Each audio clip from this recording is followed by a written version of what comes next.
Conheça agora os impactos positivos que as produtoras independentes de petróleo e gás proporcionam ao Brasil.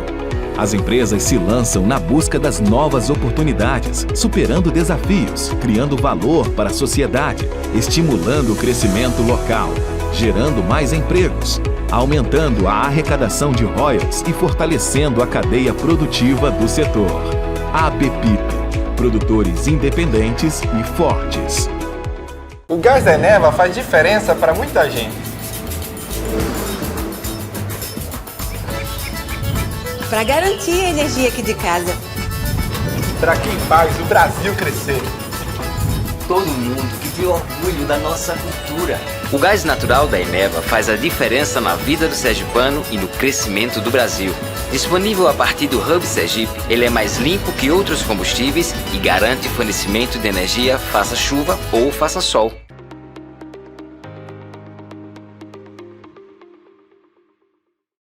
Olá pessoal, bem-vindos a mais uma entrevista, mais um conteúdo aqui direto da Sergipe Óleo e Gás, no estúdio ABPIP.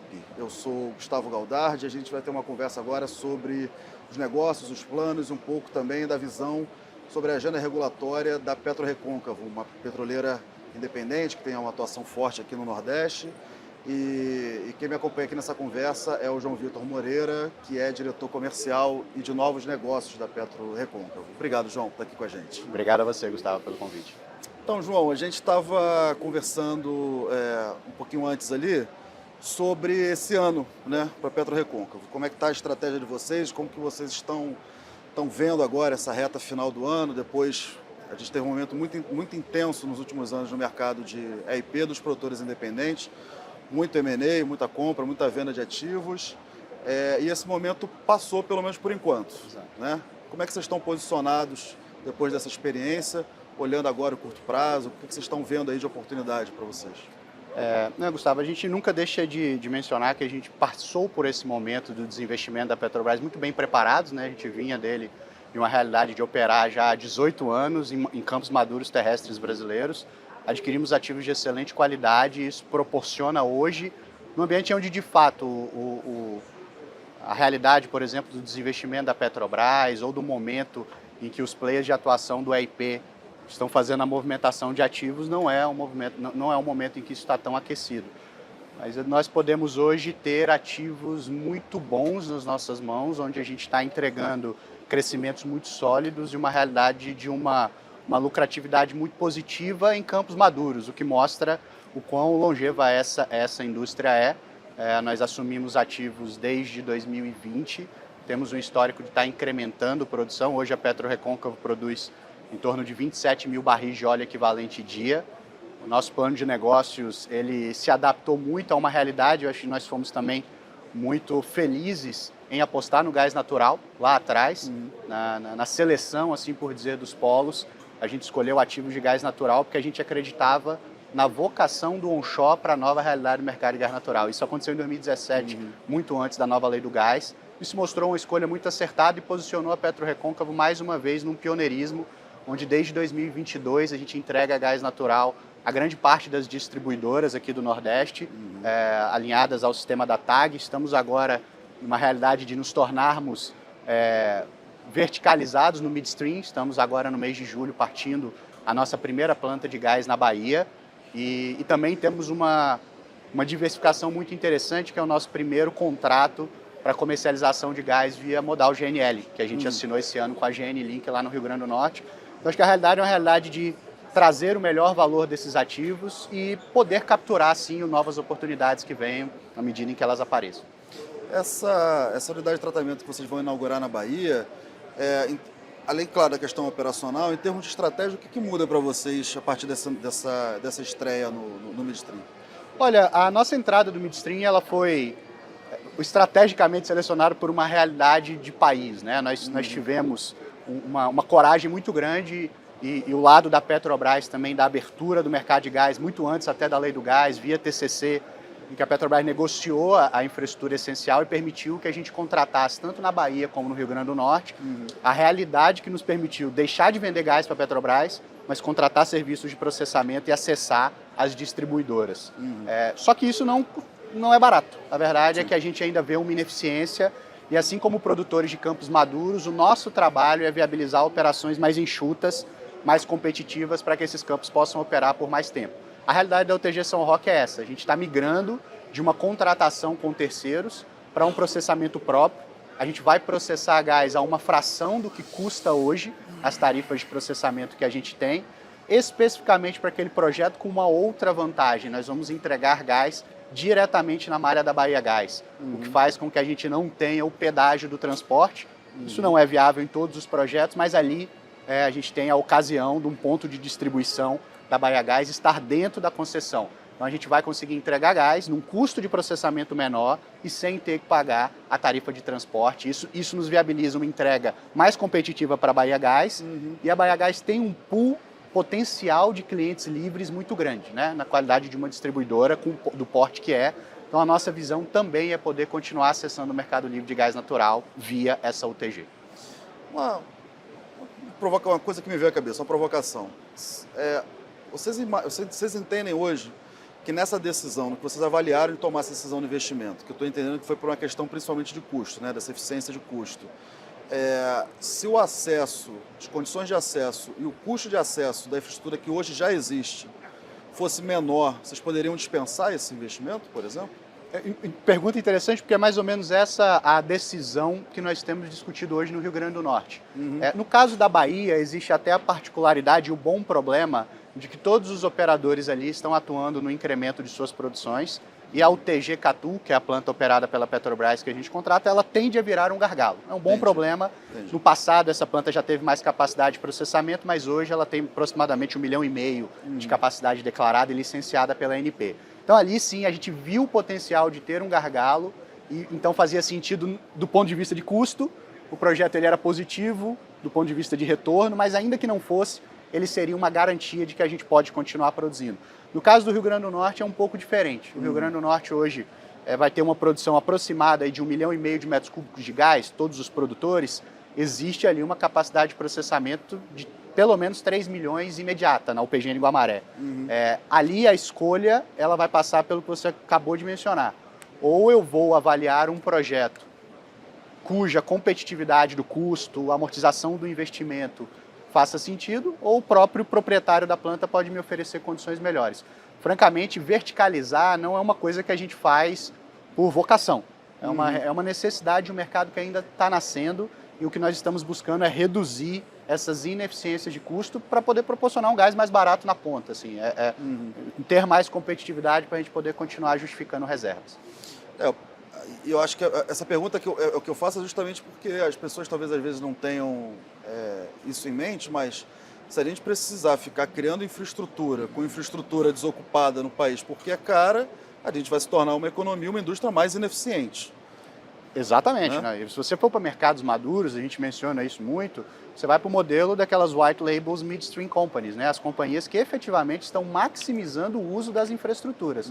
Acho que o objetivo aqui, e quando nos é perguntado sobre os movimentos de consolidação do onshore, o nosso CEO, o José Firmo, menciona muito isso, de que na verdade nós vamos passar por um movimento de reorganização, onde as empresas que adquiriram os seus polos, elas vão entender como maximizar o uso da infraestrutura. A gente tem um exemplo aqui, a Carmo Energy, por exemplo, tem um excelente terminal de líquidos, de petróleo, que é o T-Carmo, aqui próximo.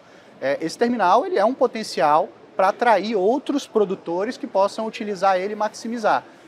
Muito francamente, quando nós olhamos a estrutura de midstream, a gente também olha sobre a realidade de poder prestar serviço para terceiros, numa realidade de poder diluir custo e maximizar. Acho que o objetivo aqui é que os custos de processamento eles são redução do potencial de desenvolver reservas e de acessar um mercado de forma mais competitiva. Então a nossa estratégia constante é maximizar o uso e reduzir essa parcela desse custo de midstream. Perfeito. E vocês assinaram um memorando recente, justamente com a 3R para discutir lá no Polo Potiguar, né? Exato. Essa conversa ela já existe há muito tempo, né? A gente sabe que a 3R acabou de completar um ano de operação do Polo Potiguar e no início do ano também passou por um processo que ainda não foi finalizado, mas naturalmente bastante turbulento, né, de uma operação de fusão junto à Enalta. Mas eu acho que agora nós estamos num momento em poder conversar novamente. Faz muito sentido a gente ter uma parceria na UPGN Guamaré, e esse MOU que você mencionou, é uma discussão quanto à possibilidade de a gente ter uma parceria mais estruturada. Hoje nós somos o principal contratante do serviço de processamento de gás natural da UPGN Guamaré. A PetroRecôncavo tem hoje muitas concessões em operação, tem uma produção de aproximadamente 800 mil metros cúbicos de gás natural na Bacia Potiguar, e todo o nosso gás hoje passa por essa infraestrutura. A nossa visão hoje é de buscar a opcionalidade de ou ter uma parceria com a 3R, ou caso a gente entenda que isso não faz sentido, seja pela PetroRecôncavo ou seja pela 3R, construir uma infraestrutura própria com o mesmo racional que eu acabei de comentar.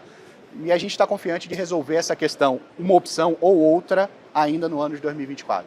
Legal, e eu entendo que o que vocês buscam disso é também ter uma segurança e chegar agora num acordo de longo prazo para estabilizar essa questão. Exato, idealmente eu acho que a companhia tem muita robustez financeira, tem condições ou seja via contrato de longo prazo, seja via aquisição de uma parte, a gente operar isso via consórcio. Acho que o modelo aqui é dar exatamente essa tranquilidade de que nós temos autonomia de continuar incrementando produção.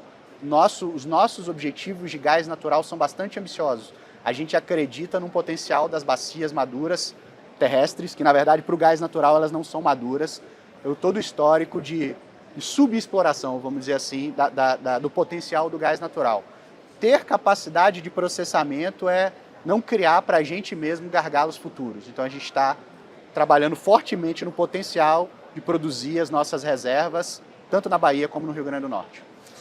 No mercado offshore particularmente, inclusive uma conversa que a gente já teve com o Márcio Félix, que hoje é presidente da BPIP, também existe um desenho, que tem um pouco ali também de desejo, de wishful thinking, de surgir esse midstream independente, né, para dar flexibilidade para o escoamento do gás. Você acha que no onshore essa semente dessas construções, dessa reorganização que você mencionou que o firmo tem citado, isso pode vir a surgir, de repente, a partir das próprias produtoras independentes? Eu acho que esse é o modelo de evolução. A verdade é que os investimentos de midstream eles têm características diferentes dos investimentos de IP, seja em termos de risco, seja em termos de retorno. Se você vai para uma ótica de mercado de capitais, uma empresa de utilities, uma empresa que opera ativos de midstream, ela é precificada de forma diferente, ela atrai investidores de natureza diferente do que os investidores de IP. Então, eu acho que o movimento natural de mercado é que sim, você possa ter estruturas que possam prestar serviço, possam buscar eficiência de uma forma diferente. Assim como você tem em outras cadeias. O mercado americano funciona muito bem, você tem grandes empresas de midstream e que vão prestar serviços e elas tendem a ser muito mais eficientes que os próprios operadores, porque elas são especializadas em fazer aquilo. Então eu acho que o modelo ele pode sim passar por aí, ainda requer uma estabilização do sistema, porque não é só o processo dos operadores terem assumido. É um processo de estabilidade regulatória, é um processo de regulamentação da lei do gás que a gente está passando. Depois de se entender, a gente está discutindo agora as regras de acesso a essas infraestruturas. Eu acho que na medida em que a gente tem um ambiente muito dinâmico e permita que essas empresas venham, ou que as empresas operadoras possam criar essas midstream white label companies, eu acho que esse processo ele tende a ocorrer sim. Nós temos muito interesse em, eventualmente, migrar por uma realidade onde a gente tem estruturas de midstream mais enxutas, mais capazes de processar o nosso gás natural e pensar, assim, numa possibilidade dela ser uma entity, uma empresa especializada em fazer aquele tipo de atividade. Legal.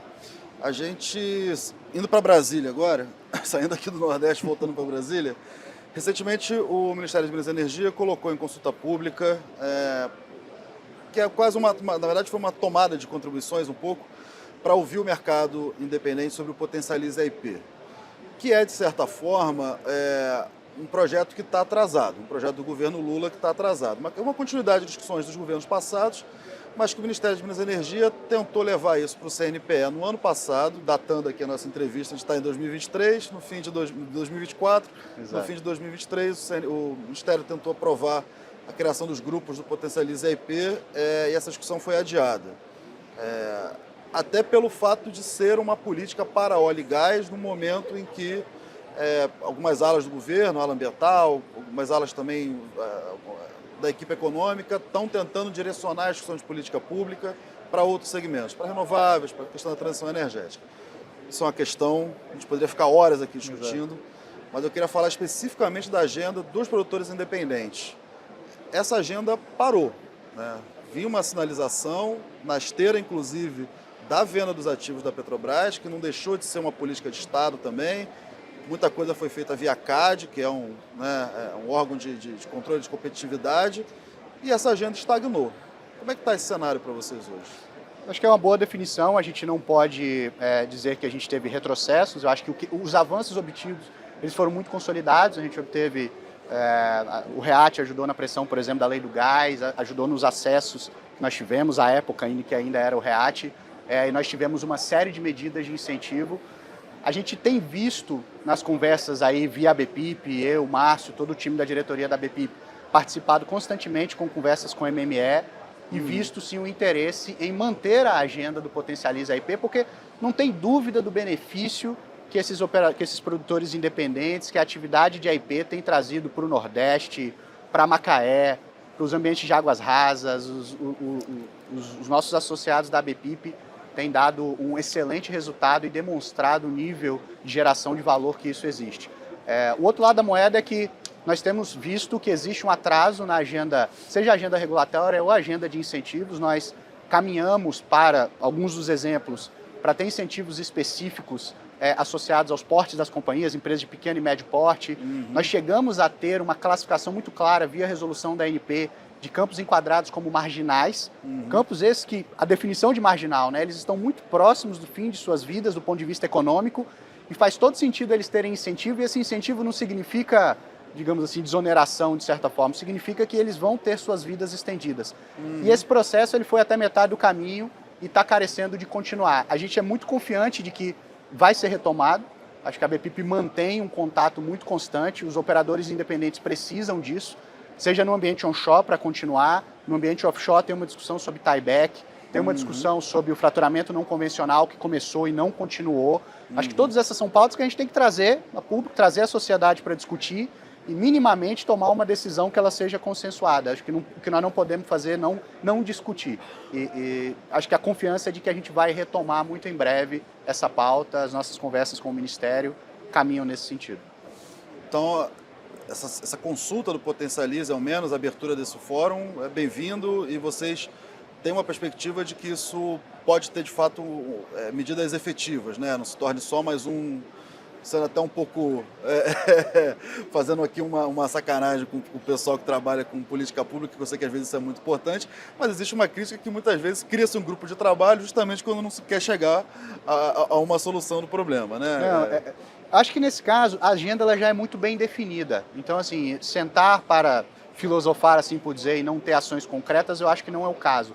A consulta pública do lado da ABPIP, o retorno, por exemplo, dos associados é muito objetivo naquelas necessidades que são a necessidade comum à indústria. É uma necessidade que não é de particular, de A ou de B, mas é uma necessidade para continuar incentivando. Então, nós temos muita propriedade naquilo que a gente fala, então entendemos que a consulta ela é extremamente positiva nesse sentido, mas é como você falou, ela não pode se resumir a uma rodada de discussão e parar por ali.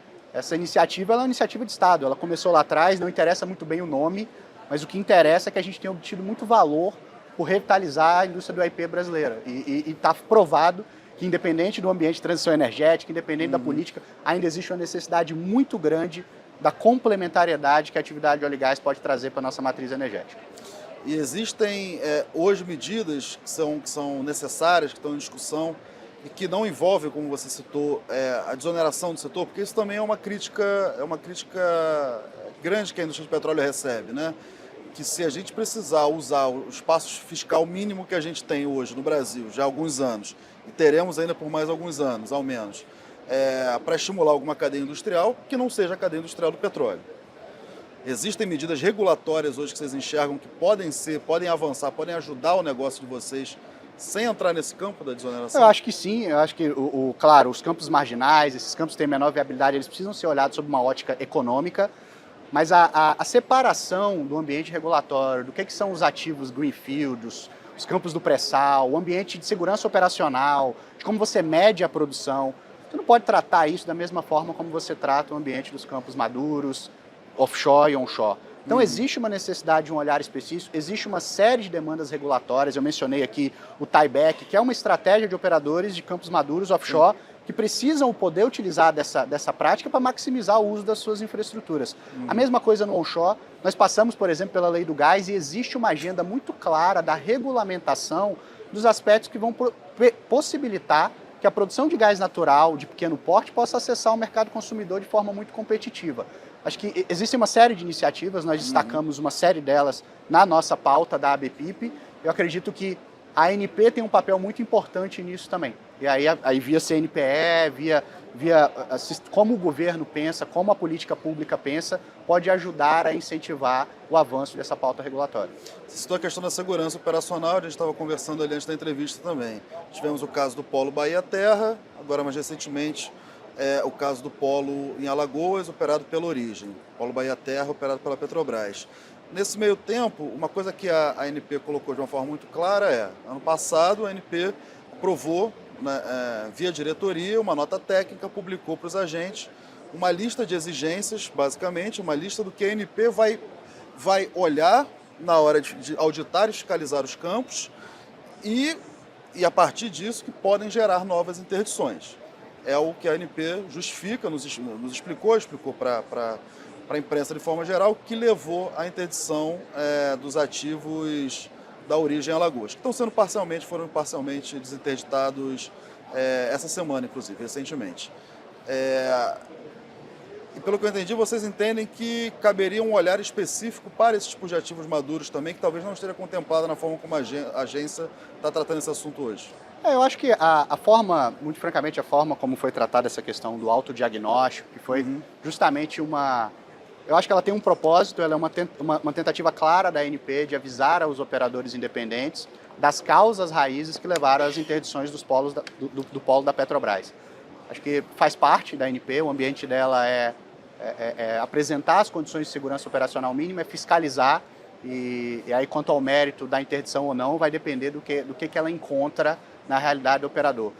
Indo para o caso, para o anterior, o agente público que está auditando, ele tá pautado numa regulação, ele está pautado num sistema de gestão. Por exemplo, existe uma discussão na ANP sobre o novo SGSO, que é o Sistema de Gestão de Segurança Operacional. Sim. A gente teve uma série de discussões sobre uma realidade em que antes os campos maduros, os campos, eles eram tratados com um regulamento diferente, até pela realidade e o potencial de risco. Aqui nós não estamos falando de uma produção por poço de 35 mil barris de petróleo por dia, num ambiente de águas ultraprofundas ou próximo de um ambiente. A realidade da nossa produção é uma produção cujo ambiente já foi entropizado. Em geral, a gente compra ativos cujos poços já foram perfurados. A atividade é retornar ali e dar continuidade à vida. Fora que vários desses ativos já operam há 30 ou 40 anos. Então, o que a gente pede muito é que se tenha um olhar específico para essa realidade. Se tenha um olhar de um novo ambiente, de novos produtores que estão se adaptando a ativos que adquiriram. E se você tiver um ambiente regulatório adequado, um sistema de gestão adequado, certamente a gente vai conseguir migrar para uma realidade onde a gente tem sistemas de gestão internos adequados e a gente evite a interdição. Porque a interdição ela é muito ruim de uma forma geral, né? Ela gera perda de receita, ela gera um risco operacional para a parada e para o retorno. Se a gente puder evitar que isso aconteça, claro, risco grave e iminente precisa ser tratado. Mas a gente precisa evitar que chegue a esse ponto. Acho que essa é a nossa demanda e isso se dá muito na discussão do ambiente regulatório. Perfeito. Se você pudesse escolher um assunto da agenda regulatória para encerrar até o fim do ano, qual que seria? Olha, eu acho que hoje nós estamos muito pautados nessa definição das medidas de incentivo dos campos marginais. A gente, principalmente porque já existe, Gustavo, uma definição clara de quais são os campos. Você acessa na ANP hoje, você vê os campos offshore e onshore classificados como marginais. Tudo que a gente discutiu aqui, dá para você ter um arcabouço específico com uma realidade muito clara do benefício que isso gera. Então, acho que se a ANP puder focar nisso, eu acho que é um benefício que se estende ao onshore, ao offshore, a todos os estados produtores e com certeza vai trazer muito benefício para a sociedade. Ótimo, João. Obrigado pela entrevista. Eu que te agradeço. Um abraço, gente.